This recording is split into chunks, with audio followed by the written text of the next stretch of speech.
ایک نیک شخص کے گھر کی دیوار اچانک گر گئی، اسے بڑی پریشانی لاحق ہوئی۔ وہ اسے دوبارہ بنوانے کے لیے مزدور کی تلاش میں گھر سے نکلا اور چوراہے پر پہنچا۔ وہاں اس نے مختلف مزدوروں کو دیکھا جو کام کے انتظار میں بیٹھے تھے۔ ان میں سے ایک نوجوان بھی تھا جو سب سے الگ تھلگ کھڑا تھا۔ اس کے ایک ہاتھ میں تھیلا اور دوسرے ہاتھ میں تیشا تھا۔ اس شخص نے کہا اس نوجوان سے، کیا تم مزدوری کرو گے؟ نوجوان نے جواب دیا، ہاں۔ میں نے کہا، گارے کا کام کرنا ہوگا۔ نوجوان کہنے لگا، ٹھیک ہے، لیکن میری 3 شرطیں ہیں۔ اگر تمہیں منظور ہوں تو میں کام کرنے کے لیے تیار ہوں۔ میری پہلی شرط یہ ہے کہ تم میری مزدوری پوری ادا کرو گے۔ دوسری شرط یہ کہ مجھ سے میری صحت اور طاقت کے مطابق کام لوگے۔ تیسری شرط یہ کہ نماز کے وقت مجھے نماز ادا کرنے سے نہیں روکو گے۔ میں نے یہ تینوں شرطیں منظور کر لیں اور اسے اپنے ساتھ لے کر گھر آیا۔ میں نے اسے کام کا بتایا اور ضروری کام سے باہر چلا گیا۔ جب میں شام کے وقت واپس آیا تو دیکھا اس نے عام مزدوروں سے دگنا کام کیا تھا۔ میں نے بخوشی اس کی اجرت ادا کی اور وہ چلا گیا۔ دوسرے دن میں پھر اس نوجوان کی تلاش میں اس چوراہے پر دوبارہ گیا، لیکن وہ مجھے نظر نہیں آیا۔ میں نے دوسرے مزدوروں سے اس کے متعلق دریافت کیا تو انہوں نے بتایا کہ وہ ہفتے میں صرف 1 دن مزدوری کرتا ہے۔ میں یہ سن کر سمجھ گیا کہ وہ کوئی عام مزدور نہیں بلکہ بڑا آدمی ہے۔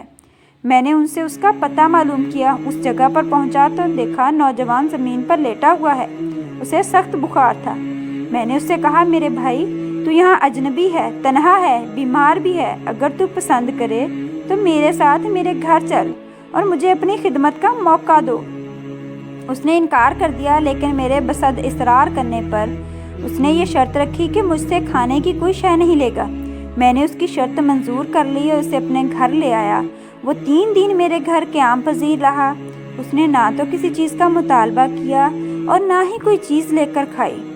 چوتھے روز اس کے بخار میں شدت آ گئی۔ اس نے مجھے اپنے پاس بلایا اور کہنے لگا، میرے بھائی، مجھے لگتا ہے کہ اب میرا آخری وقت قریب آ گیا ہے۔ جب میں مر جاؤں تو میری وصیت پر عمل کرنا۔ میری روح میرے جسم سے نکل جائے تو میرے گلے میں رسی ڈالنا اور گھسیٹتے ہوئے باہر لے جانا۔ اپنے گھر کے ارد گرد چکر لگوانا اور یہ صدا دینا، لوگو، دیکھ لو، اپنے رب کی نافرمانی کرنے والوں کا یہ حشر ہوتا ہے۔ شاید اس طرح میرا رب عز و جل مجھے معاف کر دے۔ جب تم مجھے غسل دے چکو تو مجھے انہی کپڑوں میں دفن کر دینا اور بعد میں بغداد کے خلیفہ کے پاس میرا قرآن پاک اور انگوٹھی لے کر جانا۔ اسے پیغام دینا کہ اللہ عز و جل سے ڈرو، کہیں ایسا نہ ہو کہ غفلت اور نشے کی حالت میں موت آ جائے اور بعد میں پچھتانا پڑے، لیکن اس سے پھر کچھ حاصل نہ ہوگا۔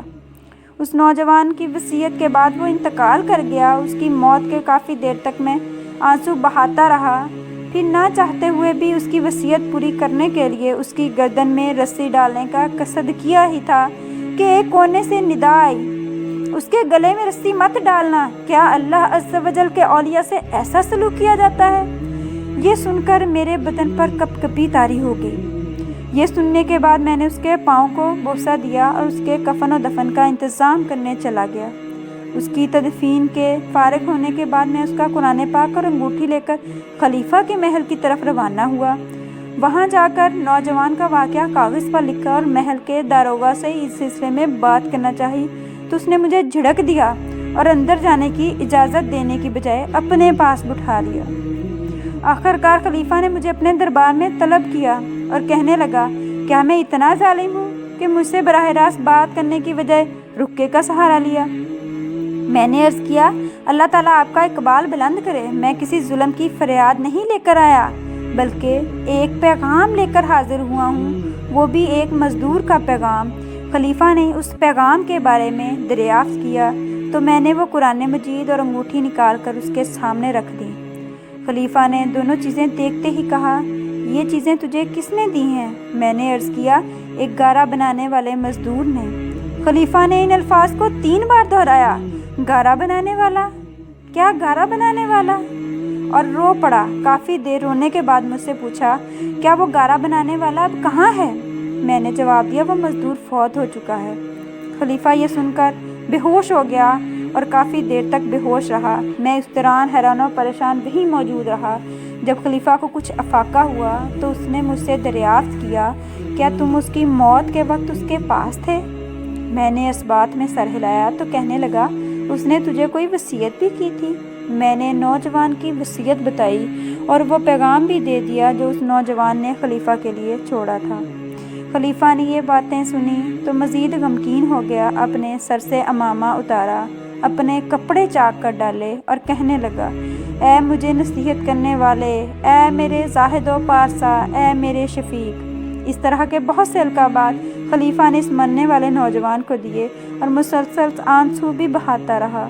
یہ سارا معاملہ دیکھ کر میری حیرانی اور پریشانی میں مزید اضافہ ہو گیا کہ خلیفہ ایک عام مزدور کے لیے اس قدر کیوں غمزدہ ہے۔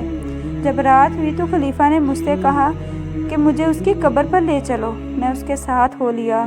خلیفہ چادر میں منہ چھپائے میرے پیچھے پیچھے چلنے لگا۔ جب ہم قبرستان پہنچے تو میں نے ایک قبر کی طرف اشارہ کر کے کہا، علی جا، یہ اس نوجوان کی قبر ہے۔ خلیفہ اس قبر سے لپٹ کر رونے لگا۔ کچھ دیر رونے کے بعد قبر کے سرہانے کھڑا ہو گیا اور مجھ سے کہنے لگا، یہ نوجوان میرا بیٹا تھا، میری آنکھوں کی ٹھنڈک، میرے جگر کا ٹکڑا تھا۔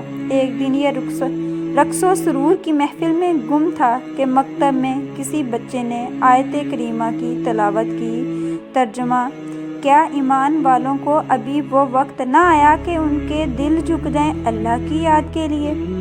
جب اس نے یہ آیت سنی تو اللہ تعالیٰ کے خوف سے تھر تھر کانپنے لگا۔ اس کی آنکھوں سے آنسوؤں کی جھڑی لگ گئی اور پکار پکار کر کہنے لگا، کیوں نہیں، کیوں نہیں، اور یہ کہتے ہوئے محل کے دروازے سے باہر نکل گیا۔ وہ دن اور آج کا دن ہمیں اس کے بارے میں کوئی خبر نہ ملی، یہاں تک کہ تم نے اس کی وفات کی خبر دی۔